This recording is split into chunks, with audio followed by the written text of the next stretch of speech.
When the history books look back at this current government, by the way, all 14 years of it, they'll be asking many searching questions. Students of politics will be confused. The new politicians of the day will be incredulous. The public will snigger at what such a weird era they went through back then. There are many confusing things that have happened over the last decade and a half. Why did the Tories take until the last 5 minutes of their time in office to seriously address the gender madness? Why did the same government spend 13 years doing nothing about immigration and 1 year pretending to care about it? I mean, the list does go on.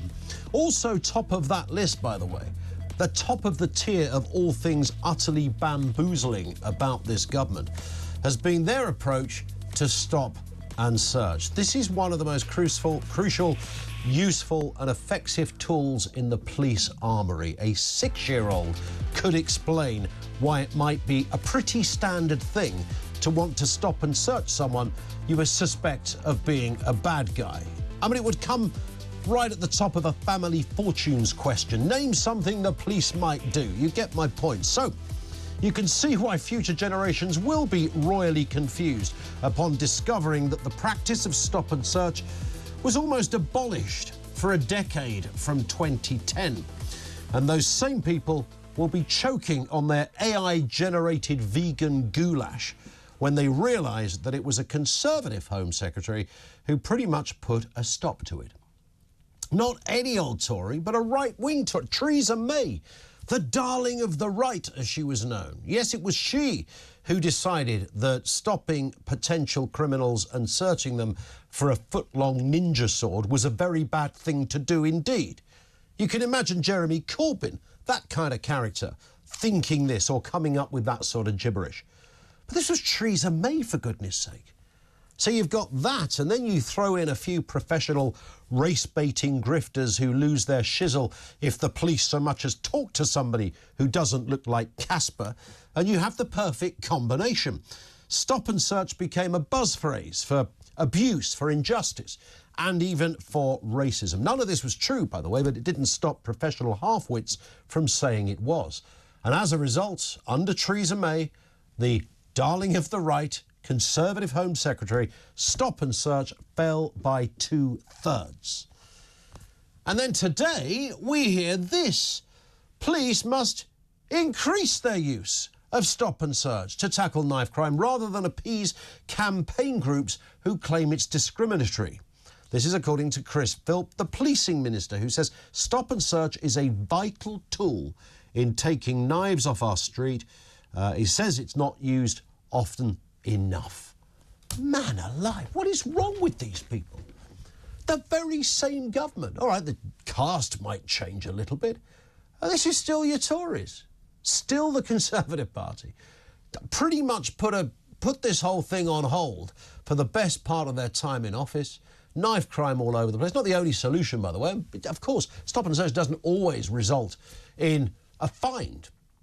But stop and search done properly and swiftly doesn't need to be antagonistic. It doesn't mean to say you're being picked out because of your ethnicity or because of your postcode or because of how you're dressed. There might be an issue in a certain area with a certain demographic that you'd say, well, disproportionately that group, I'm looking for football thugs. I'm looking for hooligans down there at whatever, Acme FC. So I'm going to look for a white guy with a grade 1 haircut. You might do that. But broadly speaking, if the police want to stop and search you, they've usually got some kind of grounds. And when it comes to a positive result, as we see time and time again, you begin to see the reason why it's crucial. Why is there so much controversy over stop and search? 0344 499 1000. That is where you will find us. Joining me to discuss this and the other top stories of the day is the broadcaster, journalist and all-round good egg, Claire Muldoon is back with us. How are you, Claire? Oh, lovely to see you again, Ian. What was that you said at the beginning of the show, at the top of the show? Ian's Emporium, is that it? Yeah, it's the Emporium of the Empire of Truth. That's what it is. Empire. That's it. Happy Christmas, by the way. I love it. Have you been away, by the way? Because there was some talk of you disappearing for a month. Where's she did. gone? I was in Sydney, Melbourne, Bali, and now back in London, yeah.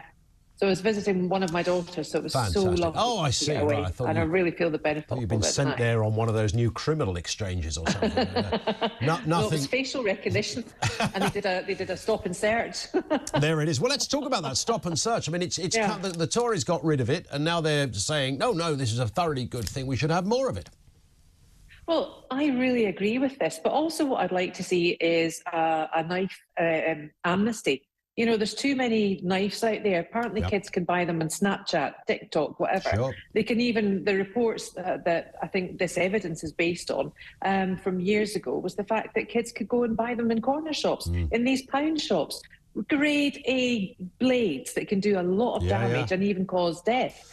But the one issue that I do have with the stop and search is that they're using a lot of facial recognition. And Chris Philp today said on national TV that it's been a really effective rollout. I think they tried it in Southampton, and the only one that they got wrong in terms of recognition was with an identical twin. Now, that's all very well. You can understand why that might be a problem. Which you can understand, and you know, I get that. But I think we need a knife amnesty. I think we need more education. I think we need greater controls on the sale of blades, especially the ones that are serrated. Sure. But also, I think I've got an issue with the data that's collected. And he himself said that the facial recognition apps, or the faces that were recognised, will actually be deleted. But I want to know, who's storing that data? How much is that costing? Who's funding this? These are real big questions, because we're moving into Big Brother territory here. That's a good point. I'm all for stop and search, but I think we have to stop and search with care. But if you're a cop and you're on the corner of a street, whether you're in Aberdeen or whether you're in Eastleigh, wherever you happen to be, doesn't matter. If you see a couple of likely characters that look a little shifty and they fit the MO, as they say down there at the station, they fit the MO for the kind of characters that they know are committing certain crimes, then why would the police not want to approach politely and have a word, and if need be, purely and simply because of racial profiling? They don't want to be another statistic. They're scared witless, Claire. They really are, and that's a really sad state of affairs, because by them being scared, it's them disabling themselves from actually doing their job. What is the police motto from Fair or Fort or something like that? They are not. They're not policing the beat. They're not doing what they're supposed to be doing for fear, in fear of what they might find, in fear of bad press, in fear of the court of public opinion, and for fear of racial profiling, pure and simple. Indeed. Let's look at this story as well. Sir Jacob Rees-Mogg, I forgot that he's a sir as well. So like he needs anything to make him posher. Jacob Rees-Mogg has urged Rishi Sunak to do a deal with Reform and offer Mr Tyson Nigel Farage the chance to be Tory candidates. Is this the answer to the Tories' woes? We have sort of talked about it before, but could that be the one-size-fits-all solution to Rishi Sunak's woes? Of course it's not. I mean, there's no. I mean, his trousers don't fit him even properly. I don't think there's any size that will fit the Conservatives at the moment. I mean, they're just on a hiding to nothing. They really are. They're trying to move all these things, all the stuff they should have been doing before any of this happened, before they're at the stage where they are. And Labour have just sat back with the popcorn in the front seats of the Houses of Parliament and just watched them implode completely, from the back benches to the front benches and everything in between. But if you suddenly said that you're going to put Farage and Tice into very safe Conservative seats where it would take, and then bring them into the fold cabinet positions, does that not ultimately... It spooks me. It's actually Dante's fifth level, I think. Is it? The fifth level? It could be the fourth. No one wants to go there. But why is that is it a bad thing as a Conservative? Is it a bad thing as a Reform support? What is it? Who loses in this? I think they all lose. I think who really loses are us, the electorate, because people that are voting for reform because they don't want to vote Conservative. People aren't voting Conservative because they've had 16 years of wishy-washy politics and bluster, and how many leaders in one term. It's just been incredulous, really, and they've not delivered Brexit. And they've so not delivered on so many things that people are looking to reform.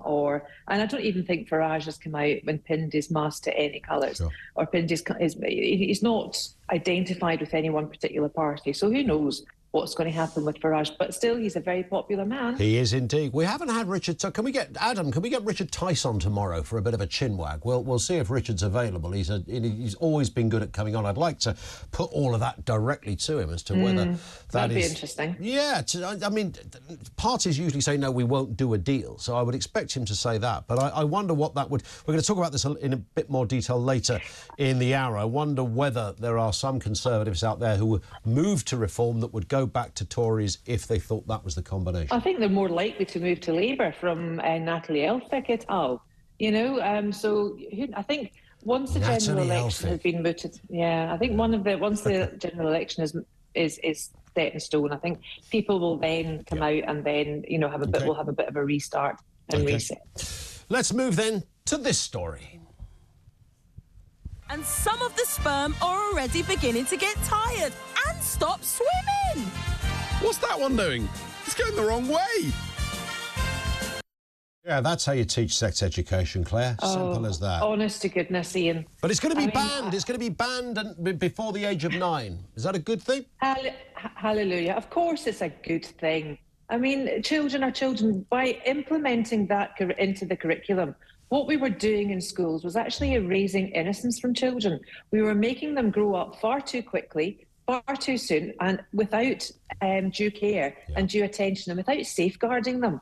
I mean, the language, in my view, was vulgar in any event regarding the rollout of it. And if my kids were that young, I would have pulled them out of sex education classes. In fact, I did pull some of mine out with regards to certain classes, and they went to good Catholic schools. But even then, it was particularly bad. And I'm sorry to keep banging on about this, but the state of the Eurovision Song Contest, with the overly sexualised... It was just a nipple. It was, Claire, I said it the other day, it was a nipple fest. That's essentially what it was. It was a pervo's charter. It was disgusting. It was. How much more gyrating can you get in one show? What's going on? Or nudity. And it all starts with the little things, Ian. The minute we start to slip with standards, that's the result. The Eurovision Song Contest is part of the result, and is society's lack of respect for one's body, respect for oneself, and respect, therefore, for other people. We can't... It's just... They're wanting children to be adults, and it's so sad. And Gillian...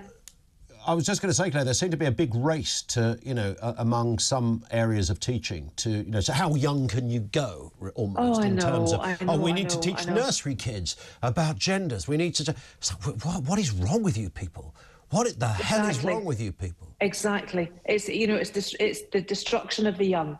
It really is. And I applaud Gillian Keegan. I think it was steps that were taken. It's taken far too long to make, but at least we're there. And of course, think about it from the teacher's perspective as well. I'm sure a lot of teachers were absolutely embarrassed to have to use the words that they were talking about. And let's remember, John Swinney in Scotland was more than happy for kids to be taught about gay sex, lesbian sex, gender identity, etc., in primary schools. So, come on. All right, well, let's move to something far more sane. Can we move to France now?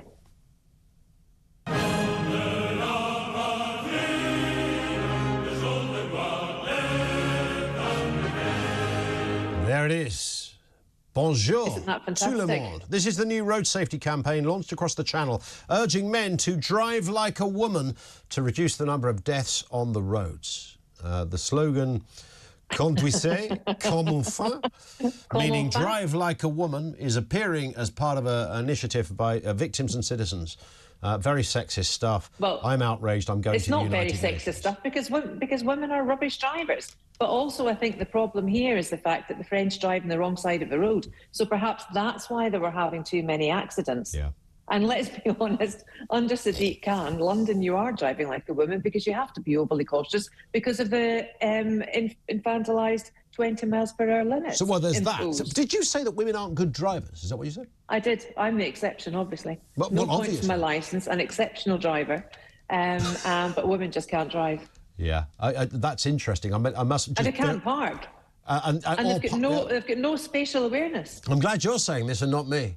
That's why I'm here. The spatial awareness thing is... But are women better at reading maps? Oh, not my sister. I am just one of these women that's great at everything. I can cook. I can't clean. I can drive really well. I can articulate. I work really, really well, and I work really, really hard. Did you used to be a bloke, Claire? Is there something you want to tell us? No. No, I tell you what I am. I'm a saint. You are a saint, and I'm perfect. Listen, and we're always delighted when you're on with us. Claire, thank you. Claire Muldoon with us here on TalkTV.